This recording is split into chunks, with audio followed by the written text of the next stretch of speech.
Well, today is May 10th, 2022. I'm Cliff Brockman with producer Paul Yeager. This is an interview for the Oral History Project of the Archives of Iowa Broadcasting. And our guest today is Andy McKay. Andy is the Assistant News Director at WQAD TV, Channel 8, that's in the Quad Cities. Andy, thanks for being with us today. Thanks, Cliff. Thanks for having me. It's good to see you again. Same here. I might just mention that Andy and I worked together at WQAD for 16 years while I was there. I was the assignment editor for most of that time. And Andy stayed and I moved on. So very good. But Andy, let's go back. You started in Billings, Montana, you said. How did you get interested in broadcasting and how did that work out?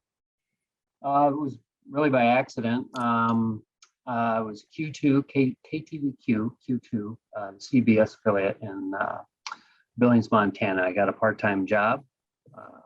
My dad was a weatherman at the time.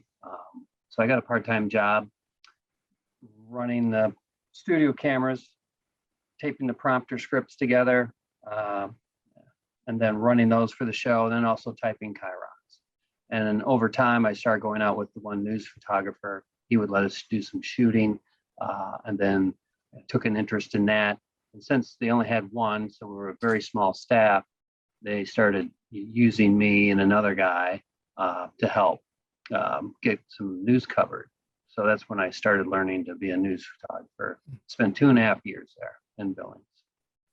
And then you moved on to Channel 8, Activate, and look what I found. I don't know if you can see that. Oh, yeah. It's a paperweight that I just happen to have on my desk from the 25th anniversary of Channel 8. Oh, and I have all kinds of stuff. Here was another one from Activate. There you go. Yep. So you brought it up, so I had to mention that. Activate, I always thought was kind of a strange name, but... Well, I always thought Q2 was strange, and then I came to Activate. It's like, okay. Yeah, really. This is what they do.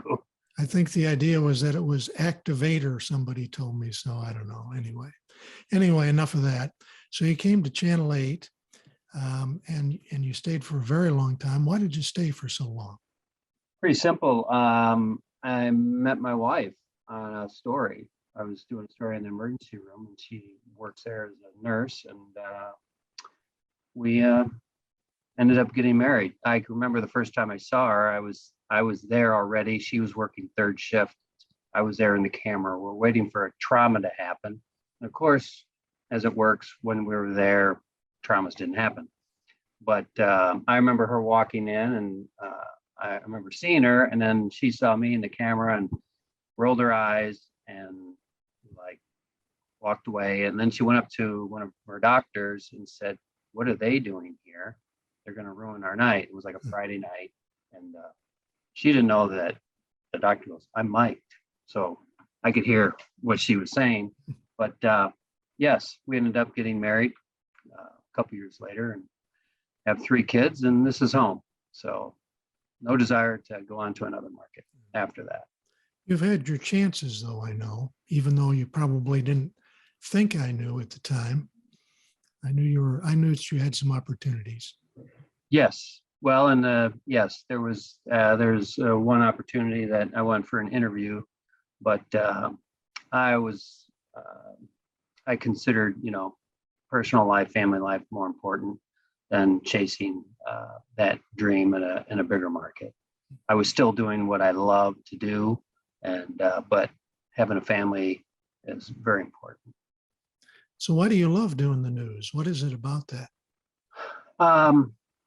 I love, and I don't get out now that I'm assistant news director, but I spent most of my career as a photographer. And so getting out, traveling all over, and I miss that a lot, and meeting people, all walks of life, all kinds of characters, as we call them, the purple person. We want to get that person on the news. Who does this affect? Who are the people out there doing stuff? It's really about meeting people, and you're on the front row of life events, and you really get to learn so many things just because you get to talk to all the people involved. So it's been quite an adventure. Well, What are some of the things you don't like about your job, covering the news? Um, well, it's unpredictable. So, which is sometimes that's good, sometimes that's bad. Do you have enough people, enough staff to get there to cover it? Uh, you do have to cover some really awful stories. People that are, maimed, injured, health issues, dealing with cancer. You really deal and see a lot of the worst of what's happening and a lot of the best. But it's a mix, and you have to do both. And when you have to cold call, knocking on doors, trying to find out, if there was a murder in the neighborhood, and that's not fun, but it's some of the things we have to do. Well, tell me about some of your memorable stories. I know there's one in particular that you really remember and like to talk about, where you followed a young man for a long time and came up with a lengthy series. Tell us about that. Probably talk about Dusty Hill. Yeah. He was a soldier in Afghanistan. No, he was in Iraq. I'm sorry, in Iraq, and he's from Anawan Atkinson area, local community here in the Quad Cities. And his vehicle was got blown up, and he was really in bad shape. They didn't think he was going to survive. And so they flew him to Germany, then they flew him to San Antonio, Texas. And so we met Ben Hefty and I, we met his mom, and we went down to visit him in his recovery and rehab. And so we spent, he had to learn to walk again. He had to learn to feed himself. He lost both hands, most of one arm and part of another arm, burned all over, broken legs, lost an eye. It was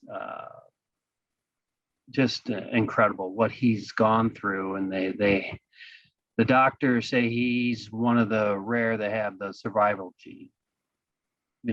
He really shouldn't have survived, and he did. And he and his mom were just amazing people. They were just going about what they had to do and got it done. So very inspirational, very sad what they went through, but they just, rising above and probably handling it better than we were when we met them. But I'm sorry. we did a series of stories, and then we ended up doing an hour special. Yeah. And you told me that that almost consumed you, thinking about that, waking up in the night. Yes, every moment you're awake, you were just thinking about this story, that story. What do we need to get? What do we have to do? I can remember needed to get pictures of Dusty before the explosion, because we didn't know him. We'd never seen him before, and I can remember going out to the house and getting some pictures, and that was very emotional to see good looking young man, and what happened to him. But yes, it did consume. Most stories, you do it today and it's over and you move on and you keep doing stories. But this went on for quite a while and just consumed, both Vanessa and I's life for several weeks. Yeah. Well, what other memorable stories have you covered? Just another one or two. Well, there's.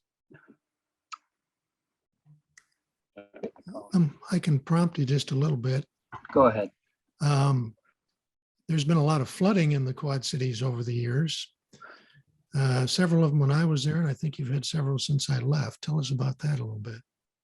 I wasn't on the coverage. I was helping steer the coverage from the newsroom. But in 2019, when of course, we covered the 93 flood, which broke the record of the 65 flood. And we were out there every day, all the time. And it seemed like that whole summer just rained. Everything rained out. We were covering that all the time. So, and I thought we did really good work. But in 2019, 3 years ago, broke that record flood. by just a little bit. But then the wall, there was a breach, and all of a sudden these businesses that were safe all got flooded. Cars got flooded. People had to be rescued. We were on live for like 3 hours, and we had like 4 live crews and a live drone. That's probably the most proud I have been of our station in my career. And we had a lot of young reporters involved and veteran photojournalists, and so that was really cool time. But I've gotten to climb all over stuff and be all over things, and meet people and travel. So it's been a lot of fun. Well, you say climb all over things. I remember that you won an Edward R. Murrow Award with Greg Vandegrift for a story that you were climbing all over. Tell us about that one. Yeah, in between Rock Island and Davenport, it's the Arsenal Government Bridge, and it's built back in like the 1880s. And so it's a car bridge, pedestrian bridge, and also a train bridge on top. And it has a swing span, so it spins 360. So we spent the day all over that thing, on top of it, in the middle, or underneath it. And Greg did an amazing job. We covered every inch of it. We were all over it. There's several barges that were going through that day. And then we spent a day to edit. And working with Greg was awesome, because he was very detailed and he knew every inch of your video. And so he would script everything out, and you would try to add to it. It was always the challenge. But that was a very memorable story. A lot of fun. A lot of great pictures and sound and visuals. Mm-hmm. Tell us about how technology has changed while you've been working. When I first started, while we were still on film, I think by the time you get into it, we were at least on videotape at that point, weren't we? So how has that changed over the years, technology-wise? Well, for me, I came after film, but so I was 3/4 inch tape. Mm-hmm. So you'd have a 20-minute tape. The cassette was like that big. And you had a separate deck that you would have your camera connected to, and it would record all your stuff. And then we went to VHS here at Channel 8. We did that. There was beta and other M2 and other forms, but we went from 3/4 inch to SVHS, which was not good at all quality-wise. Then we went to DVC Pro. It was a digital tape. It was much smaller, better quality. So we went from this tape down to this tape, which was better. And now we're an HD, and we're on a SD card, as big as you come. You can get more video and higher quality video on that. So the cameras now, you can shoot on tiny little cameras. They're still the big cameras. We have a range of them here at the station. And then just being live, seldom we have a live truck and a satellite truck that also has a live signal. Seldom do we use those. We use them to work out of as a workstation. At the golf tournament, we'll have a microwave signal, but otherwise we have the backpacks. We had live use, now we're on DeGero, and you can go live anywhere. Actually, Scott's camera, he has a wireless card in the camera, so he can just go with his camera. And then people can use phones, and you can get pretty good quality video on that for quick things, emergency things, but Facebook Lives. But the technology, and then just with the communication, I can remember, Cliff, we always had to call you or see if you could call somebody for us, because we didn't have a phone. Yep. If we could find a pay phone, but we'd have to have you make all the calls because we didn't have a phone. Then we finally got like 3 car phones, and you have to, sign up to take one out, put the antenna on top of the roof. Yeah. And then we got pagers, but the pagers were one way. So they just say, call me or go. So we'd have to find a pay phone to call you to find out. Yeah. Pagers didn't last long once you got into cell phones. And Yeah. now the 2-way radios, we had those in the car too. And that's how we talk, but those are all gone also.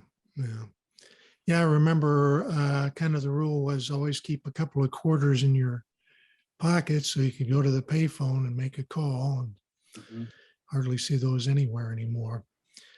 So then tell me about the editing. Now that's also changed a lot, hasn't it? Yes, I mean, we were 3/4 inch, it was tape to tape, linear, so it was, we got everything done we needed. So you had to be a little more careful. You couldn't just start over. You could add 30 seconds in. If you had to change something, you'd have to start over from zero and go forward. Non-linear, as everybody has, you can just move stuff all over the place. It's so much faster, so much more efficient. I can really talk about when we're at the golf tournament, because we're the official station at the John Deere Classic and have been the whole time, the whole 50 years. And when we had tapes, we'd have 4 shooters plus a couple of sports guys, and we'd have all these tapes. And I couldn't edit anything unless I had that tape. And if I had interview on there that Joe needed, he'd have to wait for me to get done to physically hand him the tape, you know. So, and it was a mess, and took a long time, and it was very stressful. But now we dump in our video. It's on a shared server. Anybody can grab it at any time, and you just, you know, it makes our job so much easier than it was. Yeah, that's for sure. And what about platforms delivering the news? You know, back then we had 5, 6, and 10. I guess we had morning and noon, but that's really progressed as well, or changed. Yes, well, we keep expanding shows while the audience keeps going different places to get their news. Obviously, you know, online, WQAD.com, you know, Facebook, there's TikTok now, and you know that you can find news everywhere. And so, I mean, our shows, we do 2.5 hours, 4:30 a.m. to 7 a.m. Monday through Friday, and an hour at 11 a.m. Monday through Friday, then a half hour at 5, half hour at 6, half hour at 6:30, half hour at 10. And now we recent last 2 years, we've added weekend morning shows. So 2 hours on each Saturday and Sunday, and then 2 evening shows on the weekend. So we have those, and maybe adding more. But then also you have to feed, you know, the digital side, the Instagram, the Facebook, the website. And we're doing a lot of stuff on YouTube. How does that work? Does the reporter do that directly then, or do they feed it back to the station when it goes out on those, you know, various other platforms? It's reporter story, so they'll have to get the digital version. We're just actually going through, we're kind of refining that process. We now have like 4.5 people on our digital team. So we have a digital team that also helps assist, because for an MSJ, we call them a multi-skilled journalist. They have a lot on their plate. They have to shoot, they have to edit, they have to learn to be a reporter, and they have to get their script approved and get it on TV. And they may be doing a live shot, but then also get a different version digitally, because that's going to be more of a newspaper type article. So that's a lot. So we're trying to give them as much help as we can to have a little teamwork to get that stuff done, because it's important to get it out there. Because a lot of people, that's the only place they're consuming news is on their phone. When I was doing it, we had 8 or 9 photographers and probably a dozen reporters or so. And nobody shot their own stuff. The photographers shot everything. The photographers did all the editing. But you mentioned MMJs, and so that's really changed as well. MMJs do everything, right? One-man bands, we used to call them. Yes, they do. They do everything. You know, and it's just the last, I would say we were kind of slow coming to that transition. We've had some MSJs, 1 or 2 here and there over the years. But now everybody that's hired in has to know how to shoot and edit. We still have photographers, not that many anymore. We'll have 3 days side. We'll have 2 at night and 1 in the morning. So there are days that they have a photographer, depending on the story they're doing. We have a crew out today that they're out north Savannah. They're shooting 2 environmental type stories. That'll be a hold and edit for the next 2 weeks. So depending on the story, depending on the situation, is it going to be late? Is it out of town? Or we're going to be live? Is it a really good visual story and we need photographer on it, or is it a promotable story that we're gonna? So we still have use for photographers. We don't have as many, but the reporters do a lot of shooting and editing, and so it's a lot on their plates. They're getting into the business. Well, speaking of getting into the business, what advice do you give younger reporters and photographers when they're starting? The biggest thing is, do you have a passion for it? Do you really want it? You really got to want to be interested, doing news, finding out about things. You need to be in the know, be willing to question people, be willing to make calls, because you're going to get turned down a lot. You just have to have that desire to really want to do it. And then the rest will come, because it's not easy.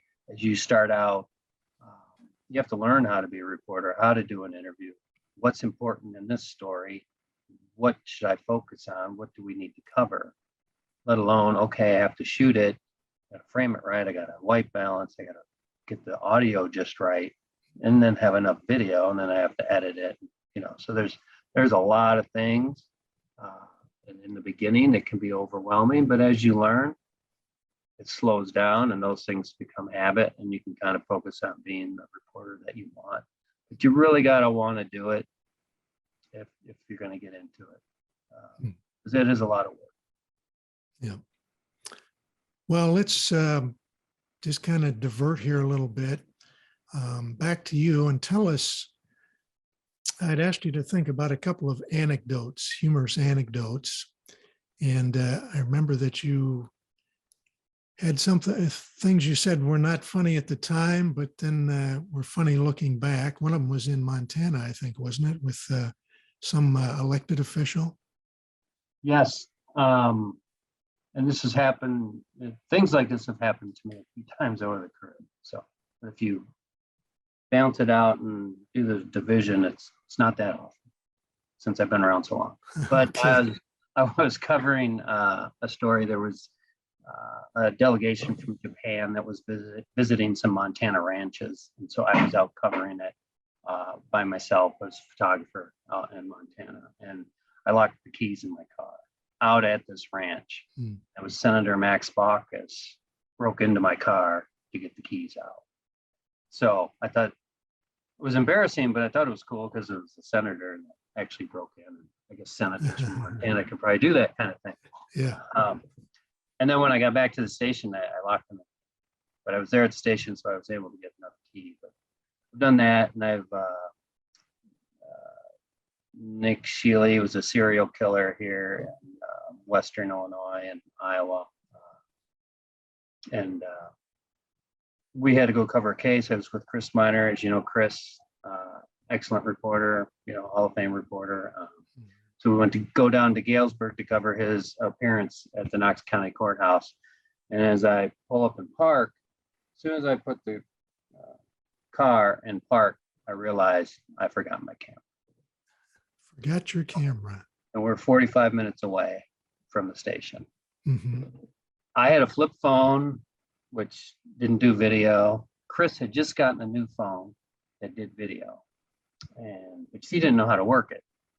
Chris, that's probably true. So I took her phone and was in the lobby as they brought the defendant from the elevator to the courtroom, and used the phone to shoot video of him.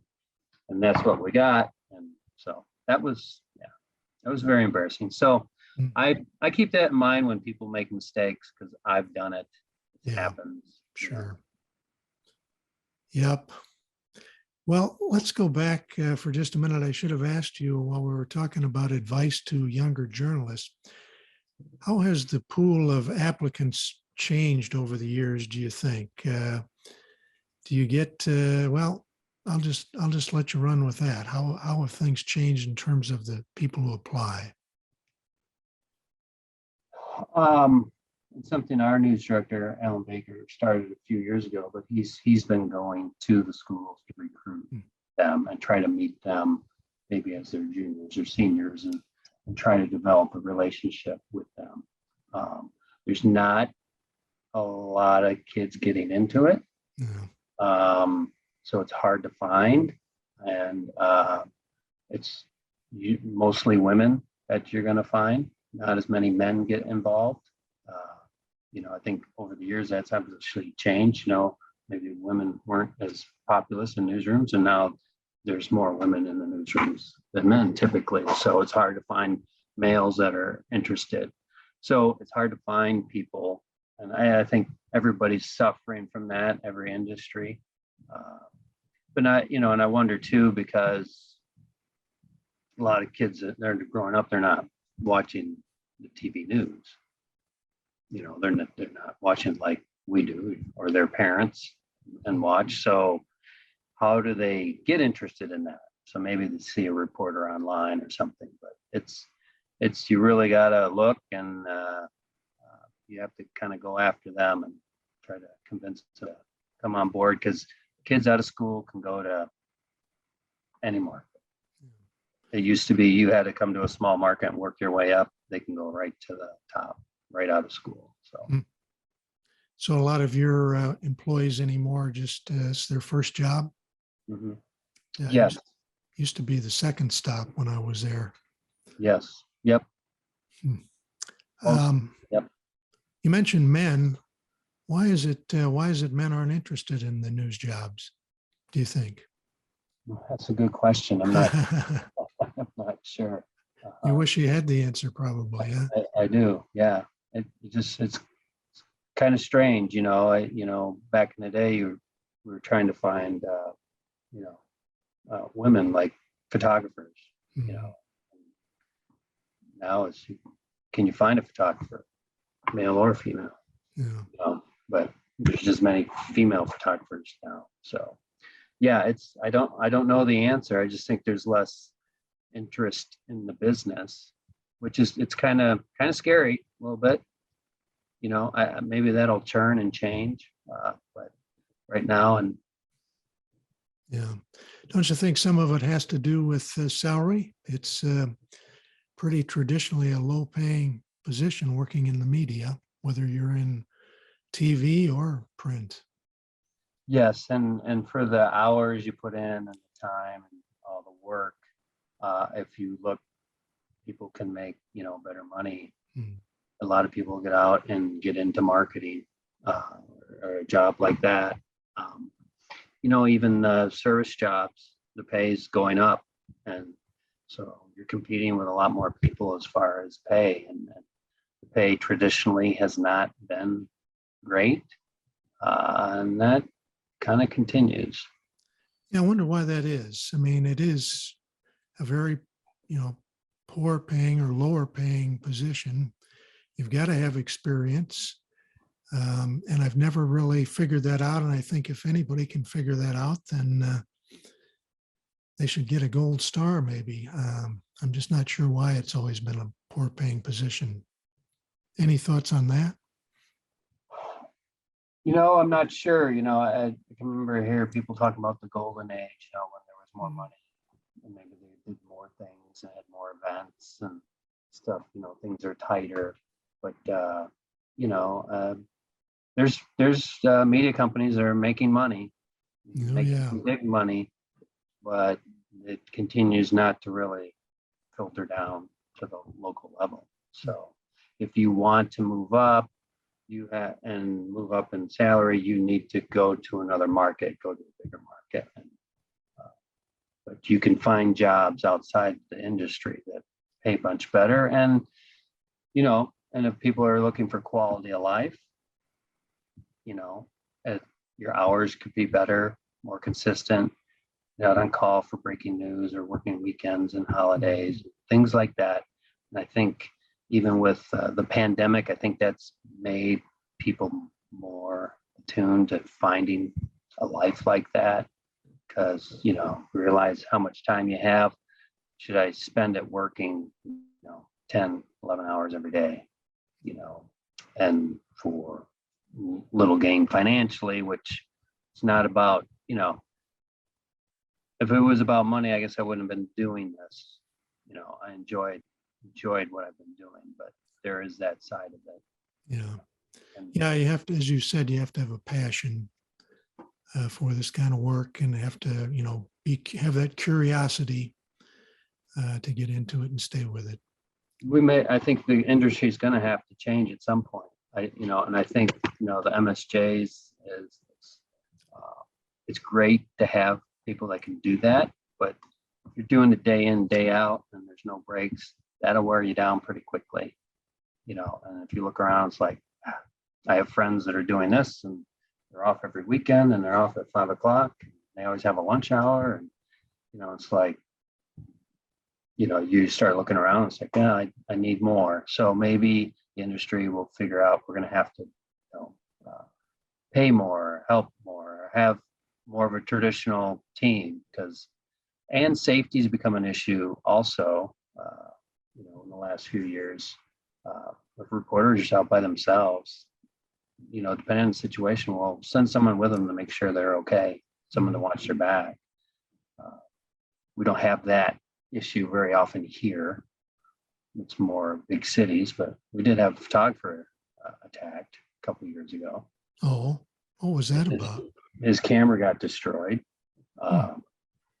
A random person, happened, it was during the pandemic, was driving by, saw him out shooting video on a street corner. He wasn't shooting anybody in particular, just people getting in and out, like at the gas station across the street. Are they wearing masks and things like that? But somebody who didn't like the media, was maybe not on their meds, pulled in, started going after him. He got away, but the guy got his camera and smashed it, destroyed $10,000 camera. Yeah. So, ouch. Yeah. So there's that too. So there's a lot, on people's plates. And what are you being compensated? How are you being compensated? Yeah. Well, let me ask you a deep think question here. Previous president called the media the enemy of the people. We have, as journalists, not just broadcast journalists, but journalists, the public usually or often rates us kind of low. I remember years ago, there was a survey came out and showed that journalists rated only above used car salesmen. How do we get the respect of the public? How do we get that back? Well, that's going to be hard. I think, like a lot of things, you get included in with everybody else. I don't see that on a local level. I think, for the most part, for us, that we're fair and we try to get both sides, and we don't discuss in our meetings, oh, we got to get these guys to get that. We want to hold people accountable. It doesn't matter who they are, but we're not looking to wipe somebody out, run them down.